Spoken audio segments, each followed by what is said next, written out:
In this tutorial, we will see how to install Laravel framework in Windows 10. First of all, we will need a server. So we got two options here.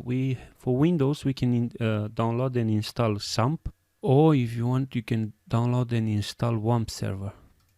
So here is the web page where you can download the Wamp. It's very easy installation. And the other option is the Wamp server. The Wamp server requires some extra packages from Microsoft. I will leave a link in the description if you want to see how to install it. And here in this page, you can download it from those links.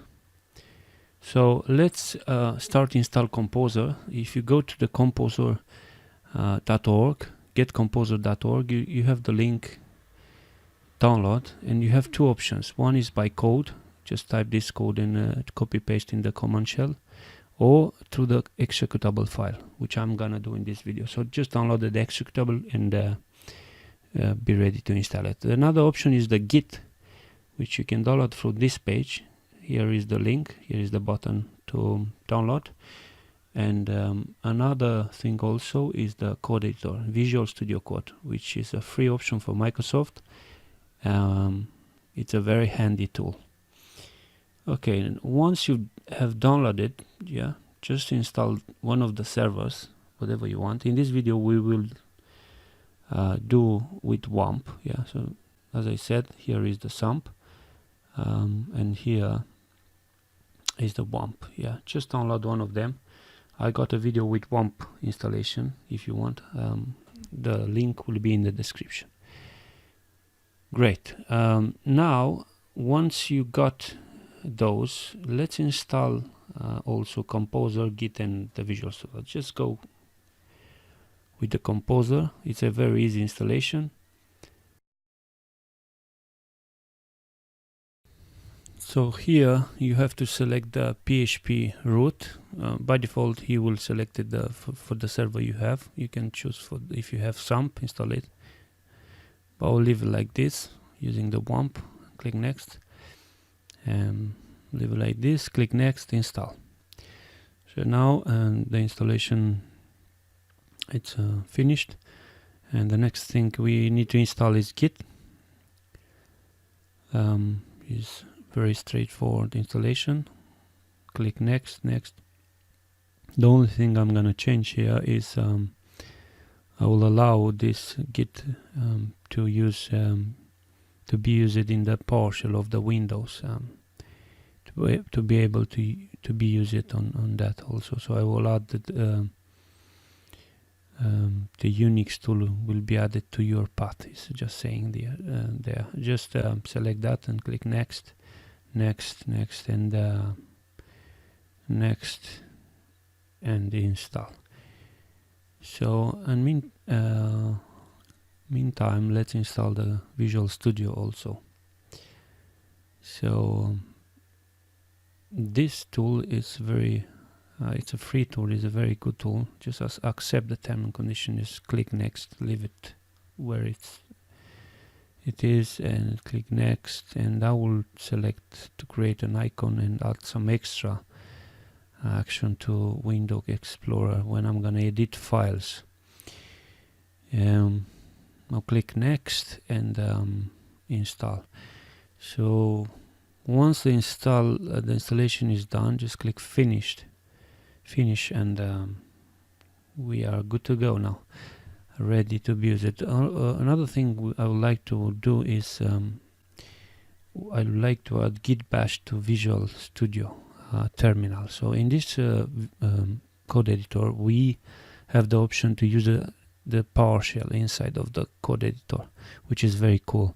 But I would like to use the Git Bash. So if you can see, we can use terminal here, but we just use the PowerShell from Windows. What I would like to do, you see, we can open the Git Bash in a separately Windows, but I would like to add it inside. So you can do that by adding some settings to a JSON file to this code editor. So go to this, go to the browser and type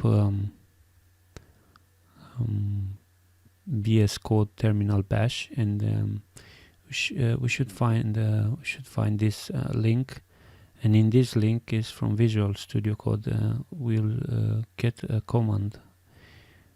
We need to copy this command, you see, for Git Bash, and copy and paste it to this JSON file. So to this JSON file, we can be accessing through preference settings, or if not, you can do Control Shift P, and we can open this search bar and just type open user settings. So we're gonna add our settings, modify the settings of the user. So on here we just have to go to application on the left menu, and here we have edit in setting JSON. So we're gonna click on that, and here in here we're gonna paste that line, and this will specify where to find the Git Bash, so to be able to use it inside of here. You see, now we just have the PowerShell, but we have to close and reopen this Visual Studio, and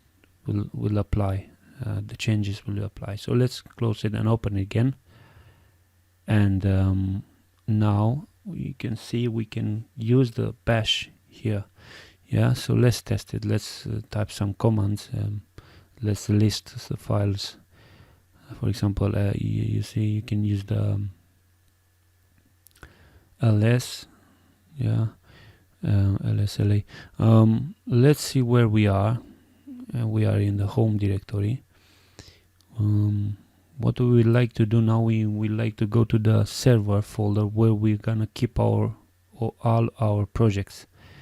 So for that we need to go to C drive, and there is a Wamp 64 directory, and inside of this directory there is another which is www. So go to C, do ls la, and you can see here Wamp 64. If we open a file explorer, go to C, you see we have Wamp and another www. Here we're gonna have all our projects. Here we're gonna create a Laravel project inside of www. So let's go change directory to www, and let's run the next command to be able to create the Laravel project.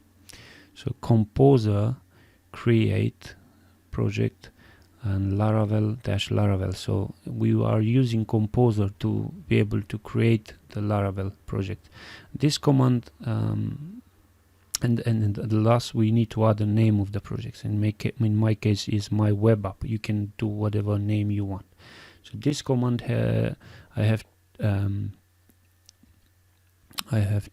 took this command from the Laravel documentation. If you can go here and type create project, will give you the option. So this is the option through the composer, but you can use other option which is install. So add an installer, Laravel installer. So you see, you can do this global require, and then you can use this Laravel new and your project you want to create. I will use the composer here, and let's run this command and see how the project will be created. So now the installation is start, and it's already finished. Well, it will take a while, but this is a speed up video. So but just wait, it will be ready very soon. So go to the my web app inside, and let's see if we can do ls-la. You can see now we have all the structure of the folder of this framework. Let's open this folder now in our code editor. So just do open directory and go to that directory, and w my web app, and just select folder.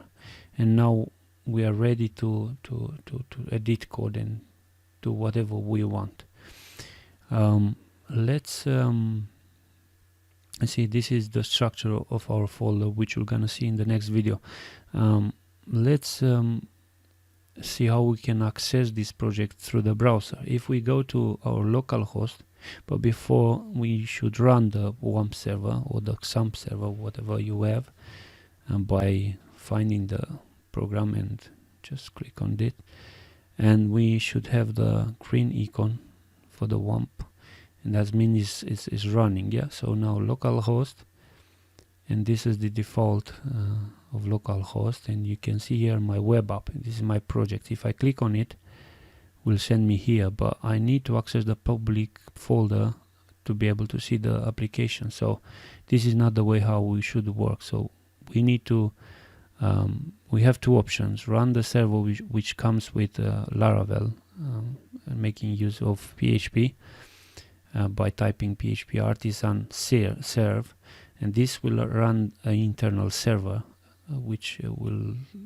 give us a IP to be able to use the project, yeah, in the browser. So copy this link and open it in the browser, and you should be able to see the project of Laravel. That's one option. You can choose this one if you want. Another option we have is to create a virtual host. So I will do that also, and let's see how we can do it. First of all, we need to edit two files. One is in the Apache server.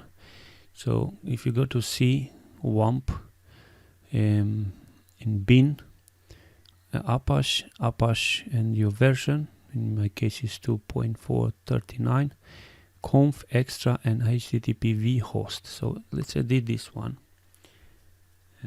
You see we have a virtual host for the local host, the default one, but we have to copy and paste and create for our project a virtual host. So let's copy the root of